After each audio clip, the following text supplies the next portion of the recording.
Hello বন্ধুরা, আপনারা কেমন আছেন? আশা করি সকলে আল্লাহর রহমতে ভালো আছেন। আজকে গুরুত্বপূর্ণ একটি ওষুধি গাছ নিয়ে আলোচনা করব। তো বন্ধুরা, এই ওষুধি গাছটি আপনাদের জন্য খুবই উপকার আসবে।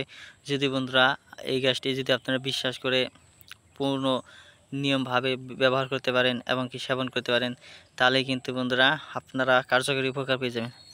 তো বন্ধুরা, এই গাছটির সাথে আপনাদের পরিচয় করে দিই। এই গাছটি হচ্ছে ঢেঁকি শাক। এই ঢেঁকি শাক কিন্তু খেতে সুস্বাদু এবং কি পুষ্টিকর। আপনারা যারা ঢেঁকি শাক খাবেন তারা অবশ্যই কী করতে পারেন, প্রতিদিন সকালবেলা ভাজি করে খাবেন এবং কি রাত্রে গেলে ভাজি করে খাবেন।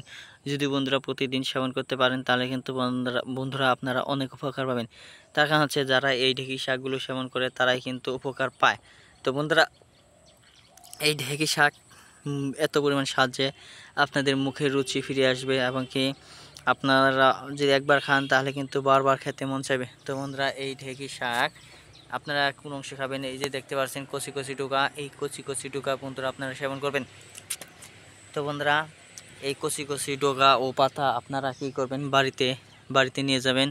তারপর বন্ধুরা আপনারা একটানা 2 মাস সেবন করার জন্য পর্যাপ্ত পরিমাণ বটিকা তৈরি করে নেবেন। একটি পাত্রে সেচে বটিকাগুলো বন্ধুরা ছোটো ছোটো করে গুল করে তৈরি করে নেবেন। ছোটো ছোটো করে গুল করে তৈরি হলে বন্ধুরা তারপর আপনারা অনেক দিন পর্যন্ত রোদে শুকিয়ে নিন। তারপর বন্ধুরা অনেক দিন পর্যন্ত রোদে শুকানোর পর বন্ধুরা আপনারা সেগুলো কি করবেন, খাঁটি মধু দিয়ে, কালো জিরা দিয়ে, বিভিন্ন ধরনের আরও মশলা জাতীয় রয়েছে, এগুলো দিয়ে একত্রে করে বটিকাগুলো বানিয়ে তারপর বন্ধুরা প্রতিদিন সকালবেলা খালি পেটে খাবেন এবং রাত্রিকালে খাওয়ার আধা ঘন্টা আগে সেবন করুন।